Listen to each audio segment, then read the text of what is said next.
Soundstripe.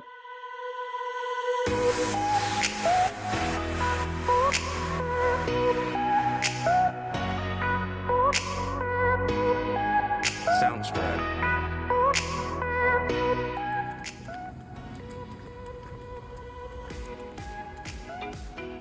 Hey guys, welcome to my channel.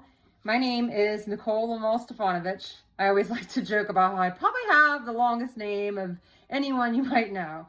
But I'm very excited that I'm finally putting together a video. This is something I have wanted to do for a very long time, but it's very difficult to find the time with the type of life I have. As a full-time federal government employee who also trains like it's a full-time job, doesn't really leave much time for anything else. In fact, I found that I've been struggling to just get everything done in my daily life outside of those two major duties that take up most of my time. So I've just switched over to a compressed schedule. Hopefully that will help. But the reason why I wanted to start this channel is because I really wanted to try to connect with people in the running community. I have really enjoyed looking at content on YouTube of those who have documented their journeys, their training, racing, etc. However, I don't think there's a lot of that type of content on YouTube. There's not as much of a presence as I would have expected. So I really just wanted to take my time and devote my time toward a different platform other than what I do on Facebook and Instagram. What I wanted to focus on for my first video is something a little bit different that I did not think I would ever do. I recently got back into swimming and it allowed me to do my very first duathlon. This video is going to focus on and hone in on my journey back into the pool. Mind you, I have not swam up until this month laps for 15 years plus, at least 15 years. It was definitely foreign territory for me in ways I would have never expected, because I would say that back in the day, I used to be like a fish in the water. It was my first love in life, and it was just something that I felt very comfortable in doing. So it was very interesting getting back in the pool. You'll see that in the following clips. You'll see my training leading up to the race, which I only was able to accomplish 4 workouts. Then you'll get to see the race coverage. So I'm looking forward to sharing more of this with you, and let's go on with it. Before I get more into all of this though, I think there's someone that you all need to meet. He's going to be a very big part of my channel going forward. He's sleeping right now, or resting, but this is Dutton. He is my 2-year-old golden retriever. The channel's called Running with Dutton, but we haven't quite gotten to that yet. We've been doing a lot of walking, but my goal is by the fall, when things cool off, to get him out running with me for at least a few miles. Golden retrievers are not really long distance dogs, so I don't want to try to put him through a grueling 6 or 7 mile run, but I think doing a 2 or 3 mile run would be very feasible. So we'll be looking forward to adding that content at some point. Just not yet. We're not there yet.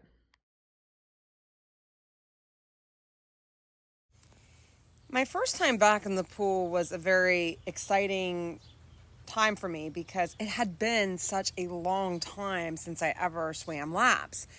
And I was just thrilled with the idea of doing something different. For the last 3 years, I've obviously been training very hard for races. I've been running a lot more mileage, and I've also been biking. That's something new I've never done. But to get back into the pool, which was my first love in life, and to realize that I had to really regain control of my breathing and just feel comfortable in the water again, really surprised me. When I first got in there and did a few laps and realized I was having a hard time maintaining good breathing control, I kept wondering, am I just not that fit? Obviously, I knew I was because I've been putting in some miles on the roads and I've been very consistent with that, but it just felt different being in the pool. Third workout in the books. Now, I was kind of feeling a little discouraged after my first 2 workouts. I won't be dishonest about that, because I honestly thought it was going to feel so much more natural for me to get back into the pool. While I enjoyed it, I was really struggling with getting my breathing under control. It just felt very foreign to me to breathe underwater. Even though I have a lot of fitness from all the running I've done, it just didn't translate over like I expected would for swimming. However, it seems like just the 3 workouts I've done really have helped me find my new comfort zone as a post-collegiate athlete. Today, it just did not seem to faze me at all. My breathing was very relaxed and I felt very, very strong the whole time. At the end, I actually had to do some sprints, so I swam the fastest I've swam in God knows how long.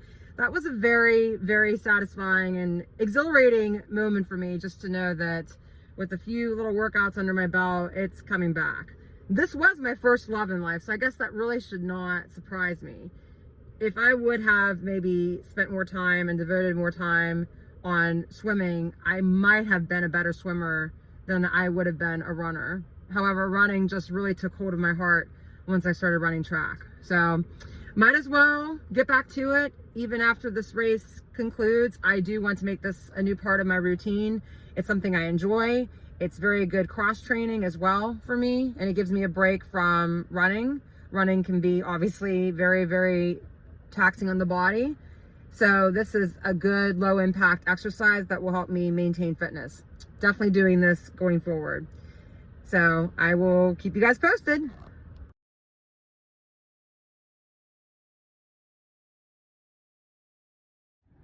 Okay, it is 9:02, and just to prove it, there it is on my watch.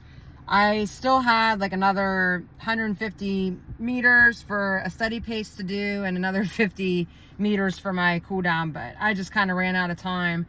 It's been kind of different doing this because it's obviously more time consuming. I worked a 10-hour shift today, and then I came over here, got here at about 7:30, so that really doesn't leave a lot of time. I'm not quite sure off the top of my head, but I think I swam close to 2,800 yards, which is the longest workout I've done by far. It's amazing how much stronger I feel. And if it had not been for time constraints, I definitely could have done more. This gives me a lot of confidence for Sunday because it's been so long since I've done anything competitive with swimming. It'll be very interesting to see how that's mixed in with running, and it will give me a taste of what triathlons feel like. Something that my coach had said he sees in my future. So we'll see where this journey takes us. I'm super pumped to do something different, to explore different opportunities, and to obviously get stronger. I have big goals, and I'm not going to stop until I get there. So let's do the damn thing.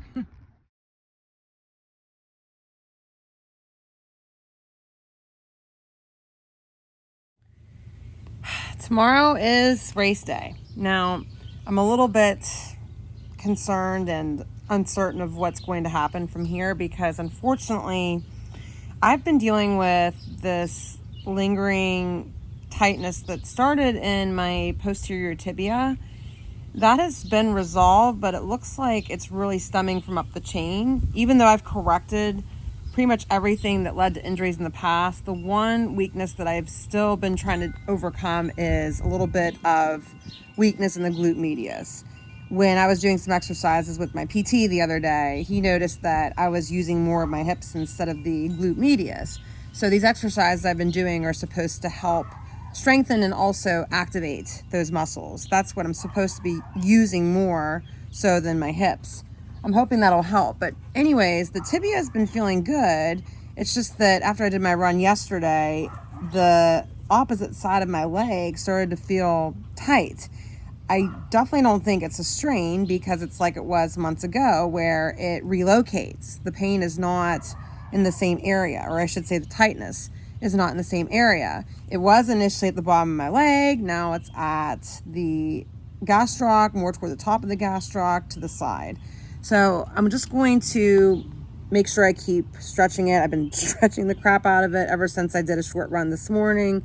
I'm going to roll it and do a few other things, and hopefully I'll feel good in the morning. I think I'm leaning toward just going out there for the race. I'm going to sign up tonight, try to warm up and see how I feel, and then go for it, because this is not a very frequent opportunity that comes up. When I was looking for other swim run races in the area, I didn't see anything. The only one I could see that was coming up or may have just been held was 4 hours away. Obviously not going to travel 4 hours to do a sprint duathlon. It's just not worth it to me. But we'll see what happens. I am just going to, like I said, do what I can, be proactive, and just be confident that I can get through this. At least I know it's not a strain. It's just some tightness from up the chain that I need to keep working on. I'll report back.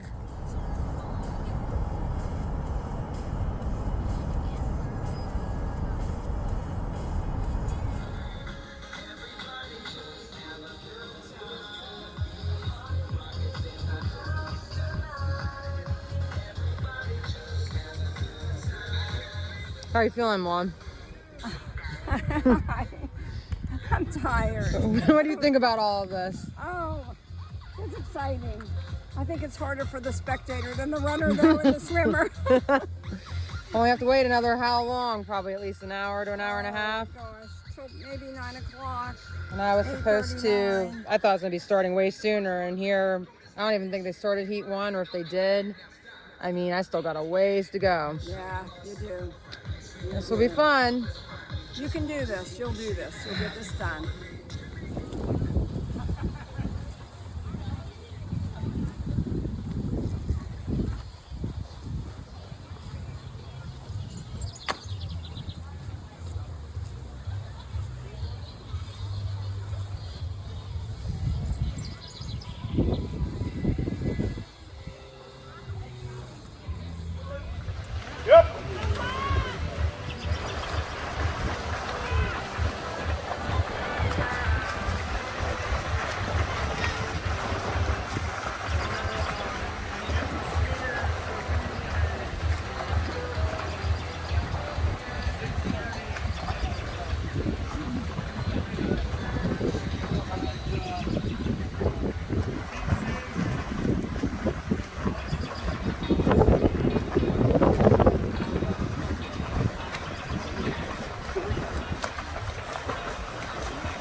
I think this is 17. She's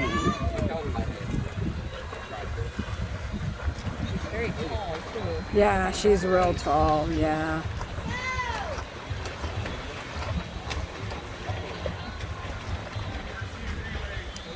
Yeah, she's pretty fast. She is pretty fast. I bet she's a high school swimmer. Doing the flip thing. Oh, she's done. Yeah, so She that probably was. signed up last night too. Yeah, I bet she did. People that signed up late on the weekend. Watch the steps, Stella. Watch the steps. Come on, let's go.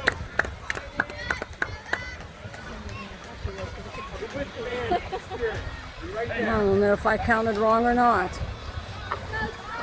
No, she did. She's got 2 more. Must be nearly the last one, yeah.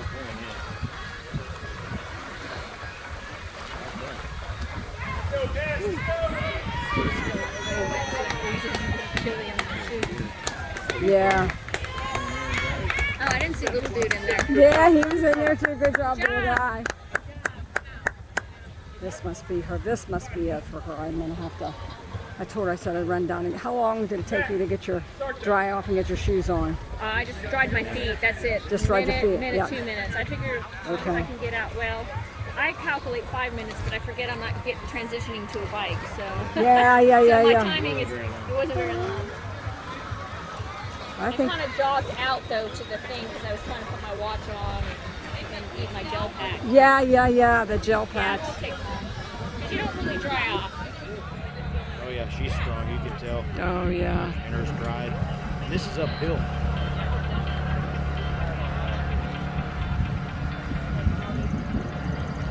I can't even see. There she is. Come on, Nicole. Yeah, she's strong. There she is. She's a beast. Come on, girl. Good job.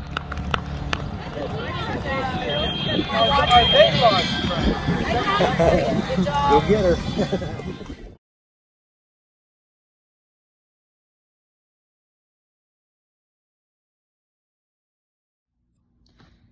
As you can see, I managed to not only get to the line, I managed to finish the race. I ended up as the 2nd overall female in the 17 and up category. If you included the 16 and under category, I would have been the 3rd overall female. Considering I only did 4 swim workouts prior to doing this race, and I'm still not really back to where I was in a previous training cycle with my fitness and running, I'm very pleasantly surprised. It also was just a great experience for me to know that I am moving forward from those issues I had with my leg. It was very stressful initially that morning, not knowing how my leg would hold up, but it seemed like it was staying relatively loose. I just kept stretching it while I was waiting for my heat. We got there at about 7 o'clock or right before 7 o'clock to pick up my bib and all of my stuff, and realized that I was in the final heat. Since I registered so late, they put me in heat 10 out of 10 heats. I started thinking in my head how long it would take on average for most people to finish a 500-meter swim, some of whom the race director had said had never swam before. And I realized I could be waiting quite a while. My warm-up was done relatively early, not realizing that I was going to have to wait so long. So even though I did my warm-up at about, what time was that? Like maybe 7 o'clock, I didn't actually start my swim until about 9:30 in the morning. During those few hours, it warmed up significantly, but thank God I swam first. It really helped me cool off, and it also helped loosen up my calf. Any remaining tightness that was in there seemed to completely dissipate once I got those laps in. And I will say that I was feeling competitive in the pool. There were 2 young kids who were ahead of me, but I thought to myself, be smart, be conservative, because once you get out of this pool, you have to go and run over to the transition area, which was a good distance away, probably at least maybe 0.12 miles away. I then had to get dressed for the run, put my shoes on, and then run to the start line, which was another 0.12 miles away. I had to be very, very smart and conservative, knowing that I still had a ways to go. Another thing that I appreciated is the race director informed us that the difficulty of the trail was very extreme, to the point that if you, he said, average 20 minutes for a 5K, expect to add 10 minutes onto that. With that taken into consideration, I knew I needed to not put too much pressure on myself. The goal was just to be able to finish strong. And even though that girl and the younger boy beat me in the pool, I caught up to them very quickly in the woods. This was after I had probably lost a good 90 seconds or 2 minutes, because my mom, who was trying to help me, had accidentally pinned my bib through the back of my tank top. I couldn't even put it on. So my coach was asking me why I didn't just have my tank top on as she was pinning it. But I feel a little bit out of practice. Usually I just do that whenever I'm waiting for a race, but I was in a different type of situation here, where I thought I was just going to swim in my bathing suit. I was not expecting to throw on a tank top, but I realized I had no choice since I was going to have to wear a bib. Anyways, that ended up being fine. I knew I was not going to be quick on the transition. I've never done anything like this before. It was just good to have the experience, and I know more of what to expect the next time. I'll be better prepared, but definitely am interested in doing more of this in the future. Unfortunately, my area does not have very many races like this. There are also indoor triathlons that my coach told me about, and I did find one at Marshall University that I might do, but I'll be honest, biking intimidates the crap out of me. Biking outside is scary to me because I am very clumsy in that way. I feel like an awkward fawn on a bike. So I know it's something I can easily pick up. Biking is the easiest thing that you can pick up in training for a triathlon. It's usually swimming that is the most challenging for people. So I have to just keep that in mind, that I should not set limits on myself. I was able to get through this, so who knows what my future holds. But thank you for joining me and listening in on this video. I look forward to sharing more with you all, and please drop your channel name below if you have one. As I mentioned earlier, I don't think there's a lot of content out there that I would really enjoy seeing like this. So if you do have a channel that you would like to share, I would love to see it. So I'll see you guys soon. And I would say that Dutton wants to say bye, but he's still resting. So maybe he'll be more involved in the next video. Bye guys.